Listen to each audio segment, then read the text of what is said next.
Listo, bueno, pues por lo que yo estoy aquí, por lo que a mí me ha dado ya como reconocimiento en el mundo ya odontológico, estamos hablando que del último año hacia acá, es que yo tengo una técnica de carillas de resina directas, certificadas. Entonces siempre digo yo esta parte, ustedes los que me han escuchado, pues yo siempre mantengo mucha humildad, un perfil muy bajo, pero en las carillas de resina yo siempre soy muy hablador.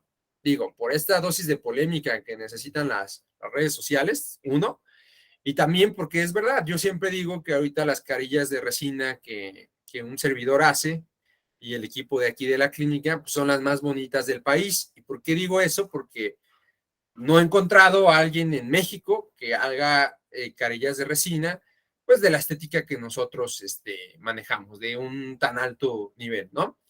Entonces, ustedes los que nos están viendo, si la mayoría son odontólogos, la situación es que, y no, esto no es nada más hablar de carillas, los materiales restauradores que encontramos para, en general en odontología hoy en día, sacando un poco los metales, vamos a hablar de materiales restauradores estéticos, para ir más al grano.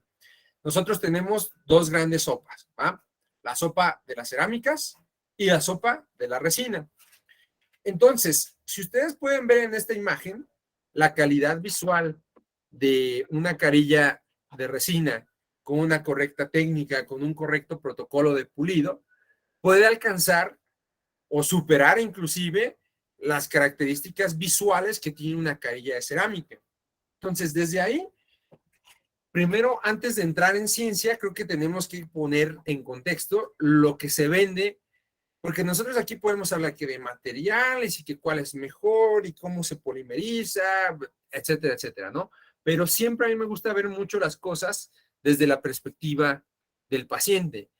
Y el paciente también sabe más o menos de este tipo de cosas. Entonces, ¿qué es lo que el paciente sabe allá afuera? Como el mercado de carillas de resina en México no es algo bonito, realmente es algo que se ha prostituido y esto viene mucho, pues por lo que ustedes ya saben, es todo un tema, ¿no? Ahorita como que los cánones de belleza se han modificado y estamos viviendo una etapa de moda, ¿no? Donde la carilla de resina prácticamente es un sinónimo de algo artificial, cuadrado, toda esta parte que son motivos de burla o de comentarios entre los dentistas. Entonces, más allá de que el paciente tiene el concepto de que la carilla de resina es algo artificial, también tienen el concepto de que la carilla de resina es algo prácticamente extremadamente temporal, que es normal que una carilla de resina te dure aproximadamente unos 3 años o menos, que es normal que hayas que estarlas cambiando constantemente de cada 2 meses aproximadamente. O sea, ciertas cosas que se han empezado, digamos, a impregnar en la cultura del paciente que realmente no son verdad. O sea, porque ahorita con lo que ustedes van a ver, realmente la resina es un material que obviamente con una correcta técnica de trabajo, respetando los tejidos, en un esquema de mordida funcional, con un correcto protocolo de higiene, al menos como las que nosotros hacemos, yo estoy seguro que pues van a durar más de 10 años con un correcto mantenimiento anual, ¿no? Entonces, ¿por qué es importante saber esta parte de la perspectiva del paciente? Porque si yo no los pongo en primero en el contexto de lo que el paciente cree o sabe, ustedes no van a tener éxito en esta parte de, pues, de poder ofrecer al paciente uno de los otros materiales, pero con verdadero conocimiento de causa, o sea, cómo concientizar al paciente de las verdaderas propiedades o pros y contras que tiene la cerámica y que también tiene la resina. Entonces, como les mencionaba, ¿no? Una carilla de resina trabajada con una correcta técnica puede alcanzar la misma óptica que una carilla de cerámica, como lo vemos acá. Pero entonces, ¿qué es importante nosotros saber, no? Tendríamos que viajar hasta el 61 con este Bowen. A él le debemos que tengamos cómo pegar una carilla, que tengamos como prácticamente nuestra comida del día a día se lo debemos a él y a Michael Buonocore en el 53. Nosotros tenemos que la resina, para entenderlo, a mí me gusta siempre mantenerlo todo de manera simple. Tenemos una matriz orgánica, donde el primero, el que salió de Bowen, es el bis-GMA. El bis-GMA, el UDMA, todas las nuevas generaciones que hacen son diferentes compuestos de monómeros ¿Qué son monómeros? Son componentes que son cadenas de carbono, o sea, que se encuentran sin estar enlazadas, o sea, son monómeros que se encuentran libres en el medio. Pero esto es al ser carbono, es un componente orgánico. Entonces, como este material que tenía la manera inicialmente por una reacción química de romper esos dobles enlaces covalentes de los monómeros y enlazarse en cadenas de más que ya serían polímeros, o sea, de endurecer, digamos ya en la visión macro, ahí lo que entonces dijimos, para que este material sea más funcional en su resistencia, ya sea a deflexión, a compresión, a diferentes propiedades físicas, pero también en su acabado estético, se le agregan a las resinas esta otra parte que es una matriz inorgánica, que son partículas de relleno como son cuarzo, vidrio de bario y sílice. Entonces, regresando más simple, sin todo esto que los acabo de hablar y casi marear, nosotros tenemos que la resina son dos grandes componentes en uno. Son un compuesto orgánico o resinoso, que son las cadenas de carbono, y tenemos que este mismo tiene un compuesto inorgánico o cristalino, que son el cuarzo, bario, todos los rellenos para diferentes propiedades. Pero que es importante que ustedes sepan, es como si ustedes me ven a mí, yo les diría, en esencia, yo soy una persona morena y mi cabello es negro, ¿de acuerdo? Entonces, si nosotros habláramos de la resina, en esencia, la resina es un polímero. Son cadenas de carbono. ¿Y dónde hay polímeros? Miren, me puedo agarrar aquí, aquí hay un polímero, ¿ok? Yo puedo agarrar esto, aquí hay un polímero. Y si se dan cuenta, ¿qué les estoy mostrando yo? Les estoy mostrando plásticos. Entonces, la resina es muy similar a la esencia de lo que tiene un plástico, ¿de acuerdo? Ahora, ¿qué es importante ustedes saber? Pues bueno, las diferentes proporciones de relleno, los tamaños de partículas de relleno, fueron en un momento, por ejemplo, el macro relleno era para darle una mayor resistencia a la compresión, pero no le daba muy buena capacidad de pulido, entonces hicieron partículas más pequeñas, entonces mejora a lo mejor su resistencia a la deflexión y mejor acabado, pero menor resistencia a la compresión. O sea, lo que ustedes tienen que saber es que ya no se usa como en algunas universidades nos enseñaban de, el macro relleno es para tal cosa, el micro relleno es para tal cosa. Hoy en día todas las resinas, su relleno es híbrido. Quiere decir que tienen partículas más grandes, que tienen más pequeñas, porque en diferentes proporciones de las partículas que tienen, son para darle a esa resina diferentes propiedades englobadas en una sola resina. O sea que puedes tener un poco de macro relleno para que tenga buena resistencia a la compresión, puedes tener un poco de micro relleno en la misma resina para que el acabado en el pulido sea más estético, etcétera. Entonces, hoy en día, no hay manera de decirte, el relleno de vidrio de bario de esta resina de 3M es específico para esta propiedad. Eso sería mentir porque todo el diseño y digamos el manual que te están dando de esa resina, su función como tal, todo el contenido es lo que te da una propiedad estandarizada en diferentes aspectos físicos de esa resina. Entonces, los rellenos en diferente proporción no hay como que te den una propiedad específica, sino que todos son los que te vienen a dar diferentes propiedades específicas en esa resina. Pero hoy en día, todas las resinas que están en el mercado son son híbridas, que tienen micro relleno, macro relleno, tienen de todo un poco, ¿vale? Ahora, tenemos este otro gran material, ¿va? Que son las carillas de cerámica. Entonces, las carillas de cerámica, perdón, las carillas de cerámica, la cerámica. La cerámica, ¿qué es? ¿Vale? Nosotros vamos a tener que la cerámica está hecha de dos componentes, una matriz vítrea y una fase cristalina. Una matriz vítrea que normalmente está compuesta de lo que es sílice, cuarzo y caolín, y que yo les voy a decir a todos ustedes dónde han visto un poco de matriz vítrea. Todos ustedes han visto cuando se sopla el vidrio soplado, al menos no sé si lo hayan visto en un pueblito, pero al menos en la tele o en un video lo hemos visto todos, ¿no?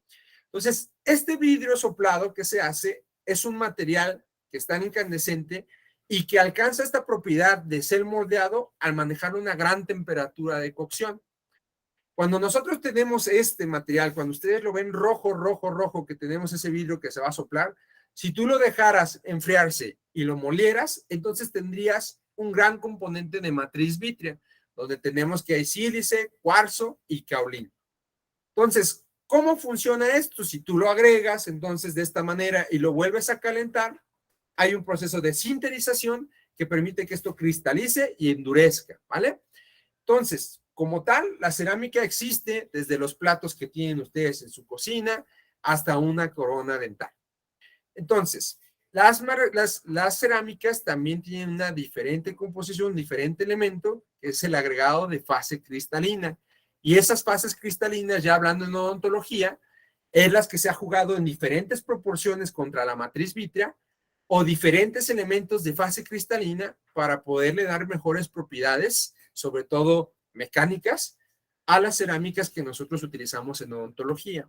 Entonces, la primera cerámica dental que nosotros vamos a encontrar es la cerámica feldespática, que era un componente de 80% matriz vítrea y 20% fase cristalina.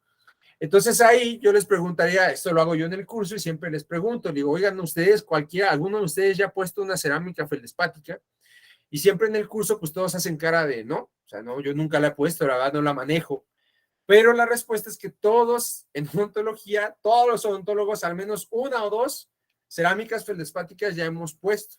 ¿Por qué? Todos hemos colocado una corona metal porcelana, ¿de acuerdo? Entonces, ¿esto por qué era? Porque esta cerámica, que es 80% matriz vítrea y 20% fase cristalina, tiene una muy baja resistencia a la compresión. Tenía como 70 megapascales de resistencia. Entonces, lo atractivo de la cerámica es que como que se parecía al acabado o la forma que tiene un diente natural. El problema de esa cerámica feldespática es que dices, ah, caray, pero ¿cómo le voy a hacer esto que es tan frágil para hacer que resista, no sé, poniéndole una muela donde hay una carga, una fuerza de carga inmensa, ¿no?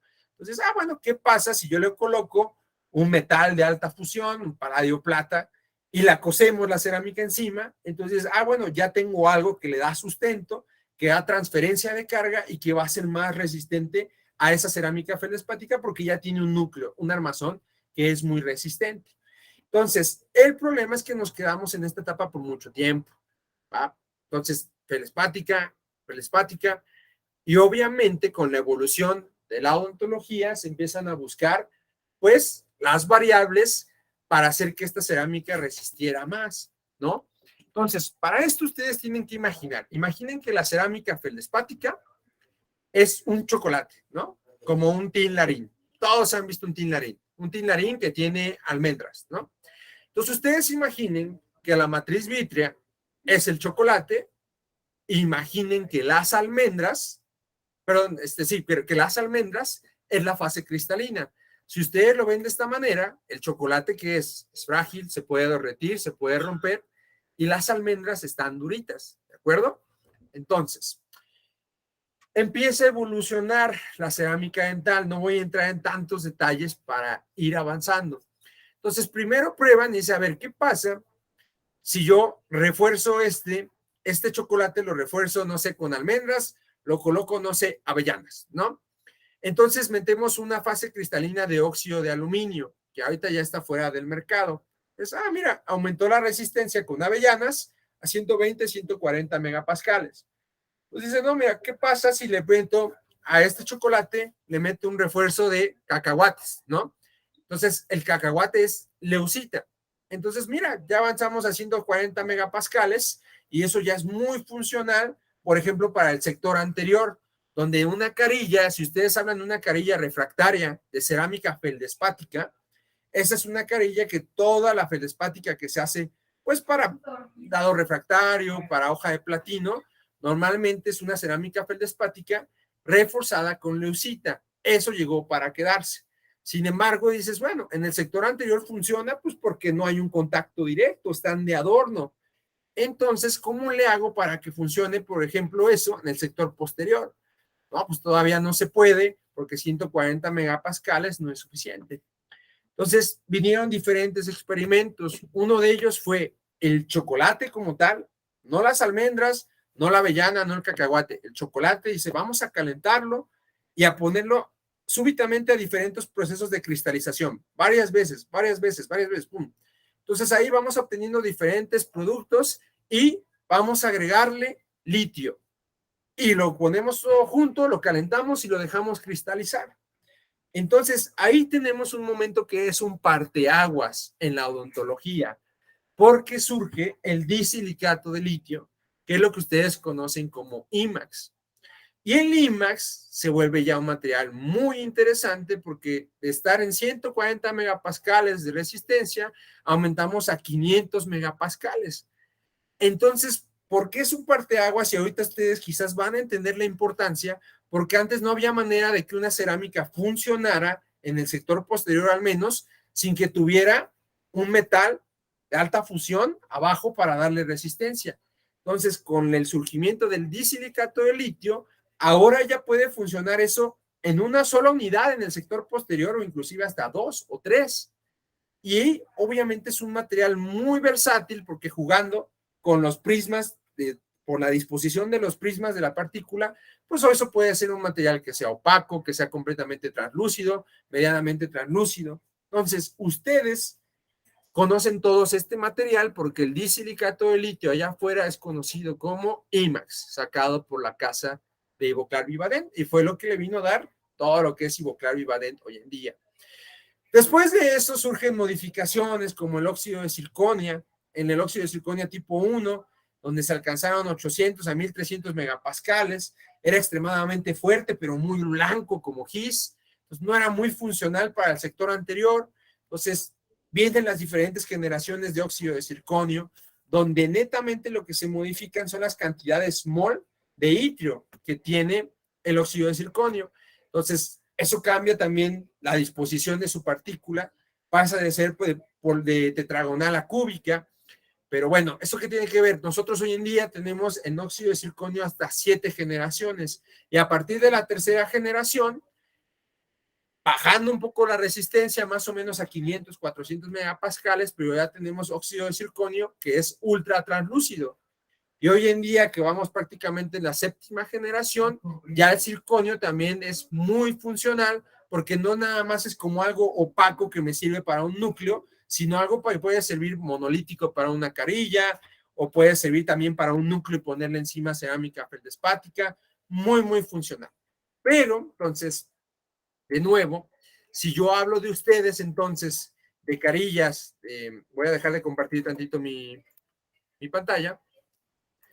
Si yo les hablo a todos ustedes entonces de la cerámica como tal, como bien les dije, si yo agarro resina y ya sacándola al mundo real, se parece a algo muy similar a esto, ¿vale? A un plástico. Si yo les hablo entonces de una cerámica, se va a parecer mucho a esto, a un cristal, ¿de acuerdo? Entonces, ¿qué tendrá esta importancia para nosotros con el diente o algo acá? Entonces, ahora todos ustedes tienen que viajar un poco al diente. No el diente al que le voy a hacer un hoyo y tapar la cara, sino vamos a tratar de comprender un poco cómo es el diente, ¿de acuerdo? Entonces, nosotros tenemos la capa más superficial del diente, que es el esmalte, es 99% mineral. Es un cristal de hidroxia patita, ¿de acuerdo? Si nos metemos más profundo a la dentina es ese material, digamos, ese componente, ese tejido que todavía no le acabamos de agarrar bien cómo es. ¿Por qué? Es 60% material inorgánico, cristales de hidroxiapatita, es un 20% de fibrillas de colágeno tipo 1 y es un 20% variable para algunos autores de agua. Es un material que no se acaba de comportar como si es orgánico, es inorgánico y a la vez está vivo y tiene agua. Está muy raro cómo conocer a la dentina. Pero en el esmalte no hay pierde, 99% mineral, quiere decir que se parece mucho a esto. Entonces, viene esta pregunta eterna, pero ya desde el aspecto odontológico, no de lo que el paciente sabe. El paciente le han venido allá afuera que la cerámica va a durar muchísimo más tiempo, 10 años, 15 años, 20 años, y que la resina le va a durar, si bien le va, 3 años, ¿va? Ahora, yo les quiero dar los elementos a ustedes para uno, que sepan decirle la verdad al paciente de cuánto le puede durar ambos materiales, cuáles son los pros y contras de ambos materiales, pero sobre todo si un material tiene más contras, ¿cómo pueden ustedes anteponerse a eso? ¿Cómo pueden ayudar a darle más longevidad a determinado material? Entonces, regreso a compartirles mi pantalla, ¿va? Una ventana. Listo. Ok. Entonces, supongo que ahí se ve mi presentación de nuevo. ¿Listo? Ahora. Entonces, para esto, nosotros tenemos que entender que estamos trabajando en el diente y en que aunque el diente esté duro, pues no es nada más pues un material que esté duro como un pedazo de concreto, ¿me entienden? Es un material que está duro y que está vivo y que tiene un comportamiento físico, ya sea para el calor, ya sea para la deflexión, ya sea para la compresión. Entonces, si nosotros vemos en propiedades en el composite, flexión. ¿Y esto qué quiere decir? Que yo tengo un material cuyo eje longitudinal, imaginen que el material es mi brazo, y si yo le aplico una carga paralela a este eje longitudinal, o sea, la forma que tiene, va a tener cierta resistencia a este material. ¿Qué tanto se puede deformar antes de que se rompa? Podemos tener propiedades como compresión, donde es, ok, si yo tengo este material, ¿qué tanto puedo yo con dos cargas excéntricas, yo puedo presionar contra el eje longitudinal este material hasta que se fracture y se rompa, ¿vale? Tenemos otros aspectos, por ejemplo, módulo de elasticidad es una gráfica que nos dice qué tanto puede deflexionarse, es una gráfica que la curva nos dice qué tanto se puede deflexionar un elemento o un material antes de que se fracture. Entonces, ahí para ayudarlos a comprender, ¿vale? Entonces, en flexión, fíjense, en esto de que tengo un eje longitudinal y yo puedo aplicarle una fuerza que sea perpendicular al objeto como tal. El composite tiene 130 megapascales. Quiere decir que una buena compresión, pero más de lo que debe ser, y chin, me lo puede fracturar. En cerámica, ligeramente más resistente. En compresión, ¿qué tanto puedo yo hacer esto al composite antes de que se fracture? Tengo 630 megapascales y en la cerámica, vaya que aguanta 5800 megapascales, ¿de acuerdo? Módulo de elasticidad, que quiere, acuérdense que tanto yo puedo deformar un material antes de que se rompa. 16 gigapascales el composite y la cerámica 95 gigapascales. Entonces, aquí lo interrumpo porque quiero que vean esta parte. Fíjense cómo en módulo de elasticidad el esmalte tiene 80 gigapascales y la dentina tiene 14 gigapascales. Si ustedes ven, se parece más al módulo de elasticidad de la cerámica y se parece más al módulo de elasticidad del composite, ¿de acuerdo? Entonces, vuelvo a dejar de compartir mi pantalla para que ustedes me puedan ver a mí, sobre todo yo pueda ver mi cara. Entonces, ¿esto qué tiene que ver? Esto yo lo aprendí con el doctor Sidney Kina. Entonces, imagínense, todos ustedes han visto, por ejemplo, los vidrios de un banco, ¿no? Son vidrios reforzados. Si se dan cuenta, los vidrios que han visto ustedes en los bancos, difícilmente han encontrado que sea un vidriezote así. Bueno, al menos yo no lo he visto, pero siempre van a encontrar que son uno, dos o hasta tres vidrios que están adheridos, están pegados, están hechos sándwich. Entonces, ¿qué pasa? Cuando tú adhieres elementos que son de las características similares, tú duplicas, si son dos, o triplicas, si son tres, las características físicas que tiene el material per se. Es decir, si tenía una resistencia a la deflexión de 70 y tú le pegas uno de 70, puede subir hasta 140. Estás reforzando. Por eso, si tú a un vidrio le disparas a un vidrio normal, se va a romper. Pero si le disparas y están tres juntos, probablemente se va a estrellar sin que se rompa porque están reforzando sus mismas características físicas. Al ser tres unidades adheridas, se convierte en una unidad estructural con mayores características físicas que si fueran una nada más. Entonces, eso para entender por qué un vidrio pegado en tres, pues está reforzado y puede aguantar balazos, ¿vale? Ahora, ustedes imagínense que ahorita yo tengo en mi mano y tengo una loseta de vidrio, tengo otra loseta de vidrio y los pego, ¿no? Entonces, imaginen que eso yo, ahí tengo agua caliente, los meto agua caliente, los saco y los meto a una bandeja con hielos. Yo puedo hacer con las dos losetas de vidrio eso completamente todo el tiempo que a mí se me antoje. ¿Por qué?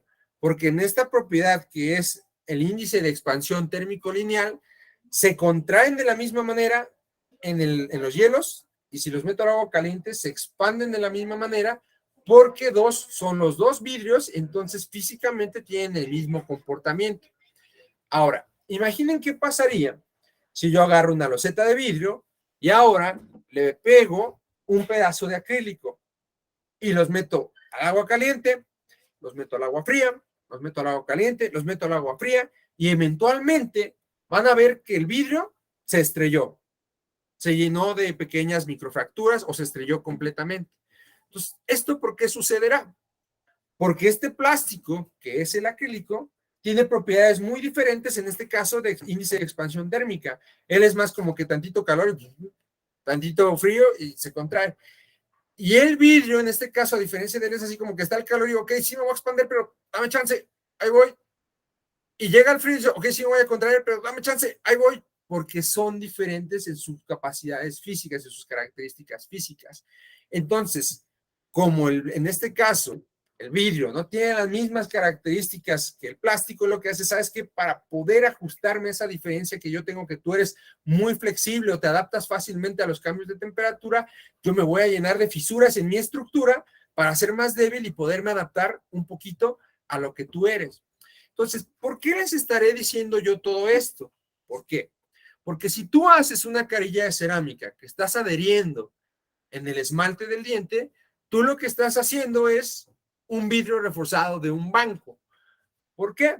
Porque ustedes vieron que en esencia la carilla de cerámica, que hay un componente de matriz vítrea y un componente de fase cristalina, en esencia es un cristal. Si tú al esmalte del diente, que es 99% mineral y que es cristales de hidroxiapatita, le pegas otro cristal, tú estás reforzando la unidad estructural, estás creando una unidad estructural que es esmalte con otro cristal. Entonces, ya sabemos que ¡pum!, resisten bastante compresión, pero aparte tienen una base sólida que es el diente.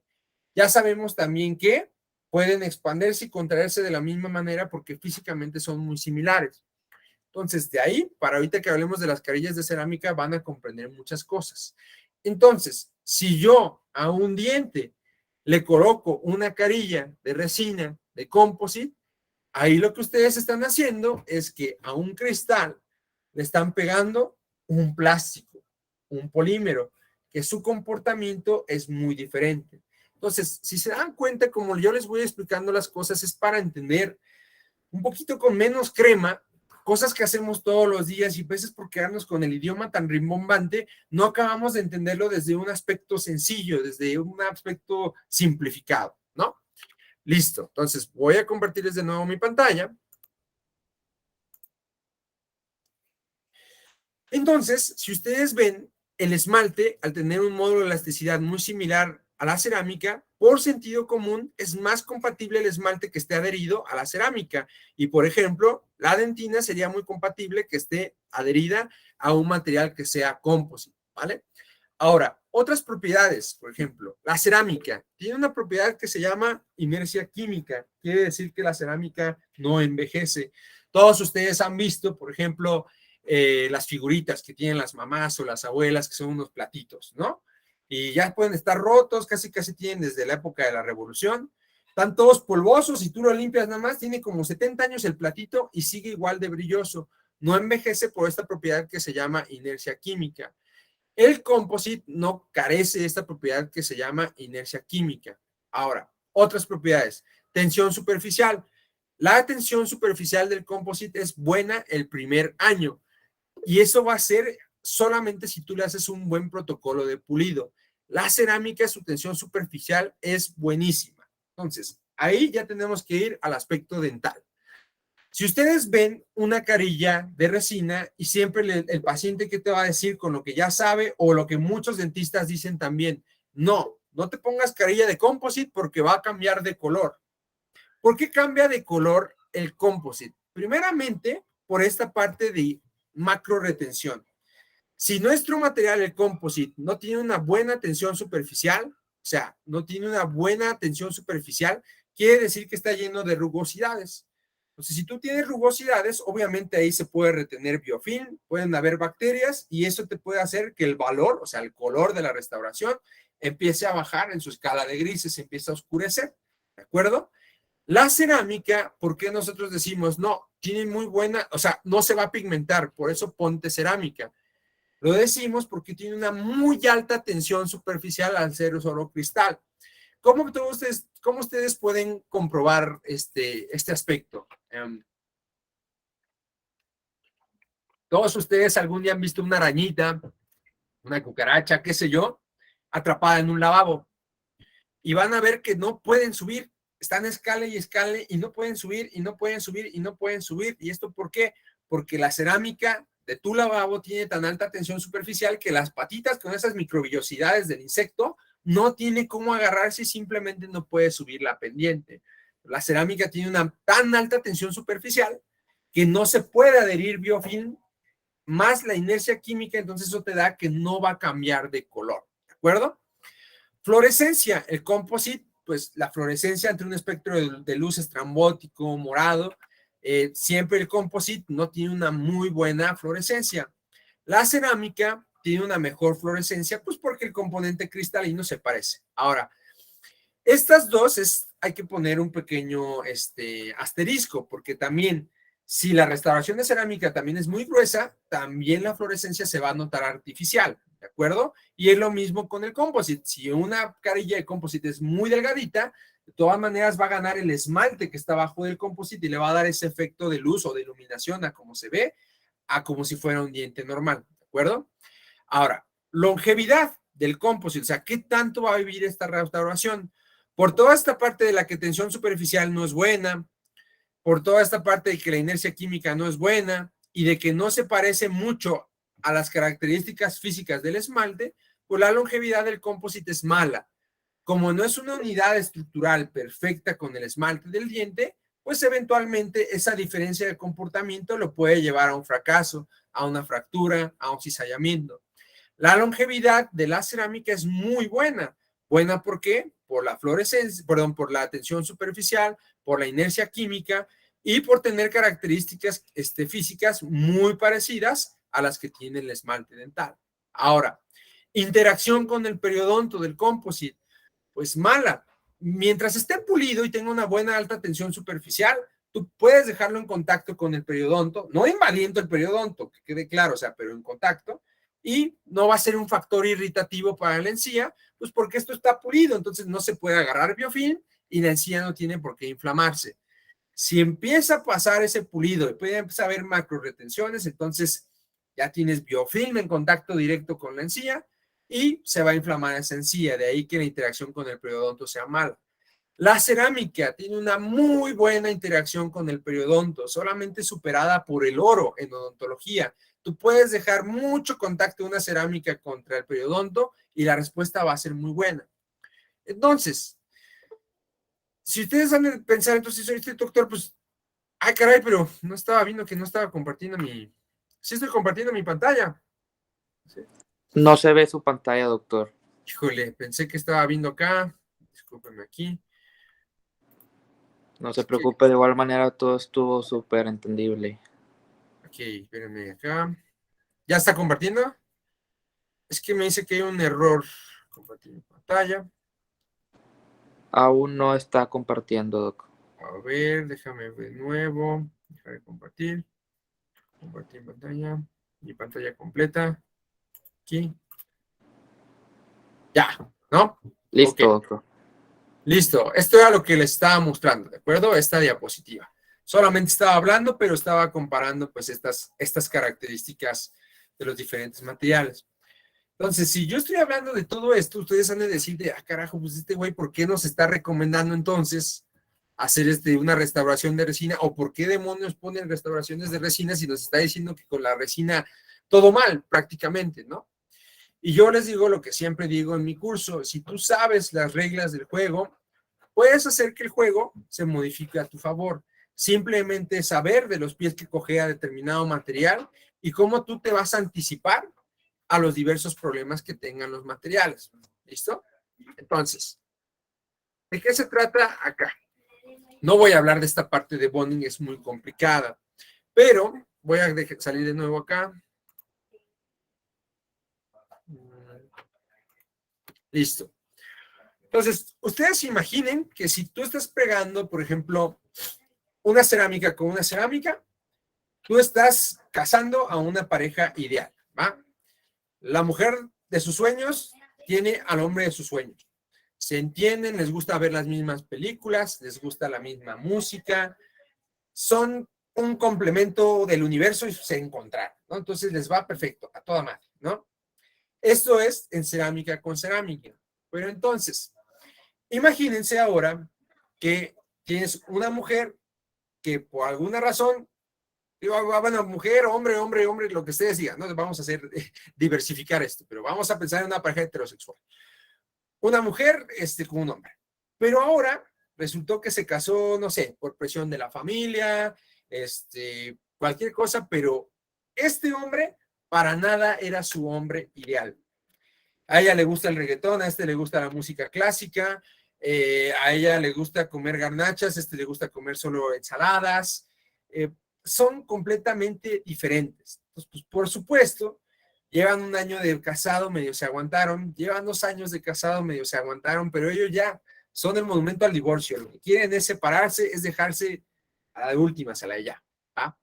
Entonces, obviamente, como no son match, esta unión fácilmente va a fracasar. Pero imagínense que esta pareja tiene un hijito, ¿no? Tiene un hijito y ahí está el monito y no, papá, y no se peleen y lo que sea, ahí está.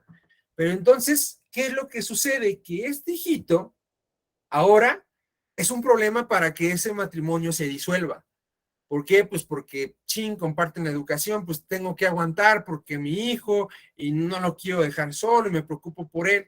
Entonces, ahora este hijo que está aquí, que es el mouse, se convierte en la interfase entre estos dos materiales que no se llevan muy bien.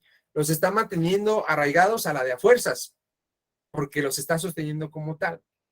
Entonces, en esta discrepancia que yo les estoy dando, estoy ejemplificando cómo se comporta la resina adherida al esmalte.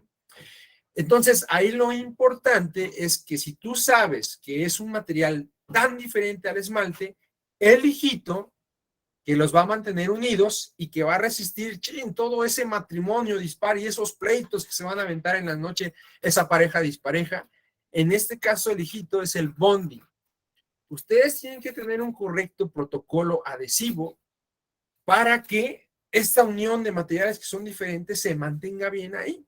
Entonces, obviamente no les voy a dar toda la parte de bonding, esto es una plática como de dos horas al menos, pero voy a regresar a compartirles mi pantalla.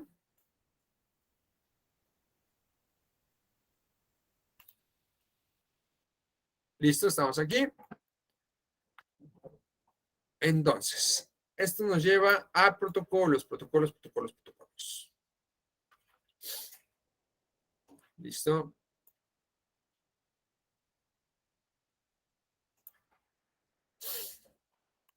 Y esto nos lleva a protocolos. Y ustedes, los que están aquí, pueden tomarle una foto, anotarlo, lo que sea, pero esto te va a ayudar a entender mucho el comportamiento o cómo me voy a adherir al esmalte.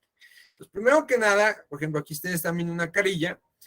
Una carilla no tiene retención, o sea, olvídense de eso, de los conceptos que nos enseñaban en odontología clásica, donde la retención se daba por tener una figura geométrica de cierta altura, donde tenías pues una cofia, una corona, y eso se macro retenía. Luego, por presión atmosférica y un sellador de interfase que era un cemento, se terminaba macro reteniendo. Una carilla, por mucho que tú le talles, o lo que sea, no hay manera de que tengas ese aspecto. Con la carilla, en la adhesión, tú vas a tener que exista una micro retención o inclusive una interacción a nivel molecular, o sea, todavía más pequeño. Entonces, si yo me voy a adherir a esmalte, ustedes lo que tienen que tener o recordar ahorita del esmalte es que el esmalte es completamente seco, no tiene agua. Entonces, ¿cuál es un buen método para adherirme al esmalte? Ustedes lo pueden arenar. Si tienen un arenador, por ejemplo, el de BioArt, con óxido de aluminio, B25, hasta 50 micrones, lo arenan y entonces eso ya nos va a crear una pequeña macro retención antes de que pasemos a la parte, a lo clásico, que es colocarle un ácido ortofosfórico. Lo van a dejar 30 segundos, lo tienen que lavar el doble de tiempo, ¿vale? Después de ahí ponemos este pasito que no les quita más que 10 segundos. Nosotros le colocamos siempre digluconato de clorhexidina. Lo colocamos ahí. ¿Para qué? Porque muchas veces, por ejemplo, vean esta carilla de aquí, yo ya tengo una zona donde tengo expuesta dentina. Entonces, si tengo dentina y yo le aplico un ácido, siempre podemos tener algo ahí, un riesgo de que nuestra capa adhesiva, nuestra capa híbrida que se forma en la dentina, se pueda degradar por unas enzimas que se llaman metaloproteinasas que aparecen por este estímulo de ácido que hizo el ácido ortofosfórico. Entonces, hoy en día se sabe que la clorhexidina nos puede inhibir la aparición de esas metaloproteinasas hasta 10 años, es digamos, el estudio in vitro que se tiene hoy más actualizado, ¿vale? Ahora, entonces, una vez que yo ya hice esto, entonces coloco un adhesivo convencional que sea solo bonding en el esmalte. Entonces, ¿qué es esto? En los adhesivos, ustedes deben de saber más o menos a grandes rasgos que normalmente tienen dos componentes principales, primer y el bonding. Pero lo que ustedes tienen que saber es que el primer son monómeros funcionales que están hechos para funcionar en contacto con el agua, ¿de acuerdo? Y la parte que es el bonding son monómeros funcionales que están hechos para funcionar en seco. Entonces, sabiendo eso, nos queda claro que en el esmalte no hay agua. Y más si tú lo puedes, si quieres secar media hora, no tienes ningún problema. Ahí no vas a tener ni sensibilidad, nada. O sea, no vas a tener ningún aspecto de complicación postoperatoria. Tú lo secas muy bien. Entonces, lo único que tienes que colocar aquí es un adhesivo convencional que no tenga primer, que sea solo bonding. Entonces, ¿como qué ejemplo pueden ustedes utilizar? Si hablamos de marcas, por ejemplo, el Optibón FL de Kerr tiene una botellita que es primer y una botellita que es bonding.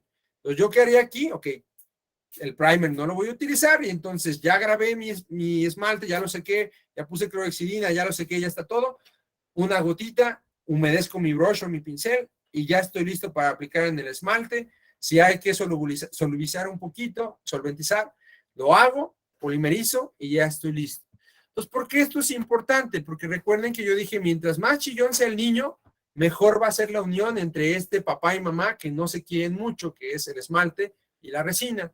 Entonces, los adhesivos que son solo bonding, yo creo que todos ustedes a que no utilicen Optibón FL, ya lo han visto porque alguna vez han visto el adhesivo que se utiliza para pegar los brackets. Los adhesivos que se utilizan para pegar los brackets, si ustedes los ven, son lechosos y no tienen ningún olor ni a alcohol ni a acetona. ¿Y esto por qué es? Porque como son solo bonding, porque un bracket se pega solamente en esmalte, a ti las casas que te dan el sistema de resinas para pegar brackets te dan un adhesivo que es solo bonding, porque tú lo vas a pegar en esmalte y no tiene ninguna razón de tener un primer. ¿Por qué es lechoso? Porque esos adhesivos convencionales tienen una muy alta cantidad de relleno, partículas grandes que te ayudan a crear interfaces más gruesas. Los mis carillas de resina siempre van con solo bonding porque es una interfase más gruesa que me va a resistir estos cambios dimensionales que tienen tan diferentes lo que es la resina y el esmalte. Entonces, por ahí ya tienes una buena manera de garantizar que simplemente, pum, no tengas un desprendimiento de tu carilla de resina del esmalte, ¿de acuerdo? Ahora, el juego de la resina, lo importante de acá, se llama, como teníamos acá, esperen.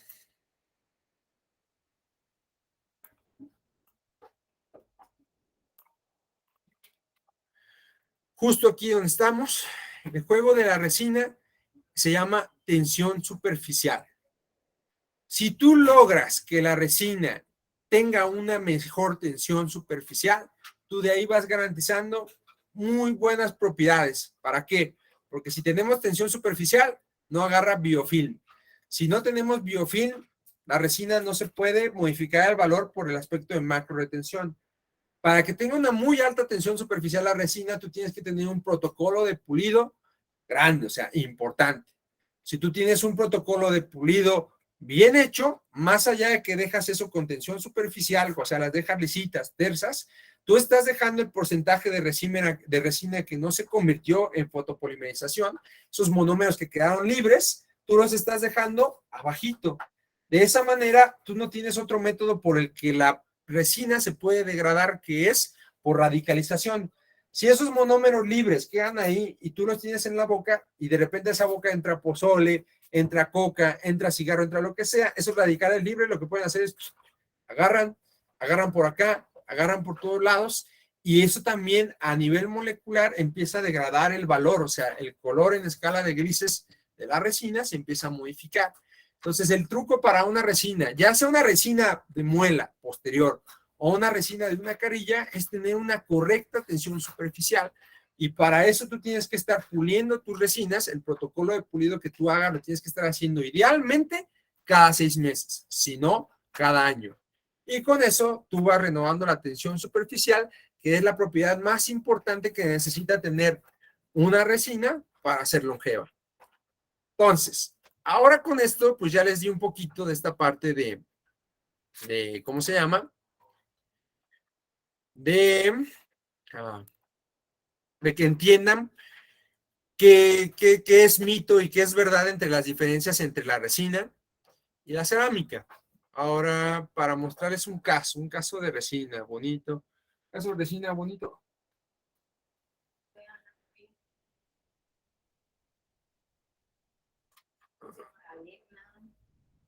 Pero que esté ya... ¿cómo? Listo. Vamos a enseñar entonces ahora un trabajo de aquí, ¿vale?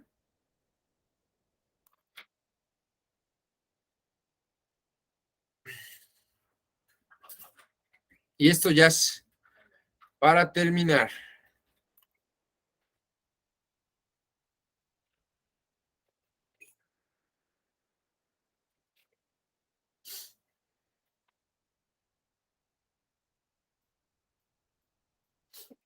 Listo. Entonces, si tú vas a trabajar un diseño de sonrisa, como yo les mencionaba, tienes la obligación de trabajar mejorando el tercio inferior de la cara entre el perfil rosa y el perfil blanco. Entonces, nosotros vemos en esta paciente y identificamos rápidamente que esta es una sonrisa alta. ¿Por qué? Porque es mujer, a esta edad ella debería de estar mostrando el 100% de los dientes superiores y 2 a 3 milímetros de encía. Sí está mostrando el 100% de los dientes superiores, pero está enseñando muchísima encía. Entonces, en nuestro protocolo, con nuestro correcto diagnóstico, nosotros primeramente tenemos que hay que balancear esa encía. Entonces, aquí mi amigo, el doctor Jonathan, que es el que hace toda la parte quirúrgica en la clínica, tenemos una situación inicial, un correcto diagnóstico, hacemos un alargamiento de corona, que alargamiento de corona es, sí recorto la encía, pero se tiene que levantar un colgajo para la cresta ósea, posicionarla 2, 3 milímetros más alto de donde vas a dejar el nuevo margen gingival. Deja cicatrizar eso, se sutura, quitas los puntos como a los 15 días, dejas que se cocine eso más o menos con unos 3 meses, 4 meses, 6 meses, dependiendo la literatura que quieras seguir. Y entonces ya vamos a tener ahorita un resultado. Miren, aquí estamos 6 semanas después. Si se dan cuenta, esta paciente ya tenía unas restauraciones de resina, donde ahora ya se ve que el margen está más alto. Y ahora fíjense cómo ya con el alargamiento de corona, ya tengo una sonrisa donde sí, una exposición plena, todavía enseño más de 3 milímetros de encía, pero ya para nada es tan exagerado como estábamos, ¿de acuerdo? Entonces, a partir de este momento, en esta paciente, nosotros ya tenemos balanceado lo rosa, que en este caso es el display gingival, contra lo blanco, ¿ok? Ahora, muchos de ustedes yo les podría mostrar y pueden decir, oye, doctor, así ya se ve bonita, ¿para qué le vas a hacer más cosas? Pero miren, si ustedes ven en este caso y ven mi boca así, esto es mini estética, ¿de acuerdo? Pero si ven mi boca sin mis labios, esto sería estarme evaluando microestéticamente. Y así como para mini estética hay ciertas reglas que se tienen que cumplir, para microestética hay ciertas reglas que se tienen que cumplir. Miren, vamos a entrar aquí, miren la exposición, si dan cuenta de esta sonrisa no tan exagerada, vean cómo ya enseñamos la cantidad correcta de encía. Vamos aquí. Vamos a empezar a trabajar sobre un protocolo de DSD, como hacemos en todos nuestros pacientes aquí en la clínica. Sacamos unas proporciones del tamaño de diente ideal que debería de tener nuestra paciente. Esto es la regla del 80%. Pequeño paréntesis para ustedes. Esta regla nos dice que siempre la altura de un diente es el 100% y que el ancho debe ser del 70 al 80% de ese 100, que es la altura. Entonces es difícil de explicar en un curso, imagínense aquí en una plática, pero eso en síntesis, ¿qué es? Por ejemplo, si tienes un diente que tiene 8 milímetros de ancho mesiodistal, un central, debería de medir 10 milímetros de altura. El 80 del 100, ya va siendo más entendible. Entonces aquí, aunque nosotros ya hemos balanceado, sacamos que nos falta un poquito y lo que hacemos es expander o modificar esta dimensión de altura de los dientes, llevarla a un balance en un 76%. Aquí nosotros hacemos todo nuestro protocolo de DSD, o sea, de diseño digital de sonrisa, y si se dan cuenta, aquí ya viene marcado, por ejemplo, que este diente le falta más proyección en su ángulo distal, que este canino está retroinclinado, que este canino necesita tener una cúspide un poquito más alta. En centrales y laterales no hay tanta modificación, pero esto es lo bonito del diseño digital de sonrisa, que te habla de las necesidades reales que puede llegar a tener un caso, ¿de acuerdo? Entonces, miren. Vemos aquí, con esto nosotros vamos a probar un prototipo en la paciente. Un prototipo es una resina bisacrílica que colocamos con una matriz, polimeriza, lo quitamos, tomamos fotos de la cara de la paciente y le mostramos, ¿no? Entonces, con esto ahora pasamos de esta parte a esto, donde tenemos un prototipo que la paciente lo ve, lo autoriza, y entonces ya tenemos luz verde para hacer las restauraciones definitivas, que en este caso fueron restauraciones de carillas de resina estratificadas directas. El que sean directas me permite que no hay ningún tipo de necesidad, mientras la carilla sea un volumen adicional, no tengo ninguna necesidad de hacer ningún tipo de desgaste en el diente porque las voy a estar fabricando y endureciendo directamente en la boca. Entonces, la situación aquí es que como pasamos de una sonrisa alta a una sonrisa media, ya balanceada, pero pasamos de tener unas características aceptables a unas características espectaculares. La misma situación, miren acá como las pequeñas ligeras malposiciones y la falta de prominencia del canino lo tenemos compensado en esta parte de acá. Miren como cuando cualquiera de ustedes puede decir, oye doctor, pues yo ya lo veía bien, ¿para qué le muevas? Pero ninguno de ustedes puede negar que este resultado no se ve mejor y le dio mejores características todavía a la sonrisa de la paciente, que al menos ya gingival no era. Y lo bueno de todos estos protocolos de trabajo es que todo el tiempo tenemos digamos, es la cara la que nos está guiando. Ahora vean el resultado, siempre yo lo he dicho para cualquier paciente que está confundido de si cómo escoger un doctor que hace carillas o no, y siempre es lo mismo para ustedes. El resultado debe ser espectacular, desde 5 centímetros de distancia o 5 metros. La gente debe de pensar, si tú estás en la escuela de una carilla natural, debe de pensar que lo que tienen colocado es su diente, o sea, que qué bonita sonrisa diente tienes, qué bonitos dientes tienes. No darse cuenta que tienen algo artificial. Y bueno, aquí pueden ver entonces uno más, y en contraste, la opalescencia, todo, muchas cosas que si ustedes checan en las redes sociales del DB Perfect Smiles, van a ver muchísimos resultados increíbles de carillas de resina directas. ¿Listo? Entonces, bueno, pues ya dejé de compartir mi pantalla, doctor. No sé si tengas alguna duda, alguna situación. No, doctor, al contrario, pues quiero más que nada agradecerle por su tiempo, por sus conocimientos. La verdad que esta plática estuvo excelente y va a ver que a mis seguidores les va a encantar, ¿verdad? Esta plática va a quedar grabada en la plataforma de YouTube. Si tienen alguna duda, comentario, pregunta, con todo gusto aquí abajito en la sección nos lo hacen saber para estárselas respondiendo. Doctor Emanuel, pues un gustazo haberlo conocido, un gusto que esté compartiendo sus conocimientos con nosotros, por su tiempo, y pues muchas gracias. No, pues un gusto, gracias por la invitación. Ahorita intenté dejarles, pues, aunque sea una plática, pero a lo mejor dejar 2, 3 cosas que cualquiera que lo vea la puedan aplicar directamente a su vida clínica normal. Y bueno, un gusto también conocerte, doctor, y también aquí tienes tu casa en Ciudad de México y cuando quieras que hagamos otra plática, la hacemos, sin problema. Excelente. De igual manera, comenten aquí en la sección de comentarios si les gustaría alguna otra plática con el doctor Emanuel del Valle. Por mi parte sería todo, doctor. Le agradezco mucho. Que tenga bonito día y pues esperamos seguir colaborando juntos a futuro. Hecho, doc. Gracias. Un gusto conocerte. Hasta luego a las personas que estuvieron aquí. Igualmente, saludos.